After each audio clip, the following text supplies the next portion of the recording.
If you have been seeing articles lately claiming that your air fryer is leaching plastic particles into your food, it's genuinely confusing to figure out what's actually true and what's just noise. तो आज exactly यही चीज़ discuss करते हैं because it's important for us to understand that. तो पहले समझते हैं कि कंसर्न आया कहाँ से. The plastic particle conversation is largely connected to microplastic research and this is a growing field where studies have found microplastic contamination in food, water, blood, even lung tissue.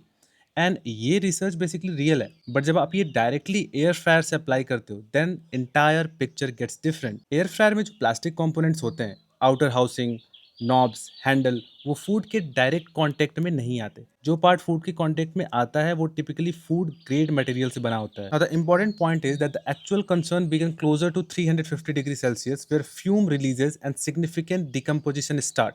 However, air fryers typically operate between 160 and 200 degrees Celsius for most cooking. And if you pay attention, that's quite below from the given range. So under normal usage condition, coating degradation is not a meaningful concern. But the most important part here is if there is scratches, visible scratches on your basket, coating peel ho rakhi hai, then replace it. That's a real issue regardless of the temperature. A 2024 PMC Kitchen Microplastic Review confirmed there is a significant lack of research specifically on air fryers. कोई peer reviewed study अभी तक air fryer use को measurable microplastic injection से directly link नहीं करती.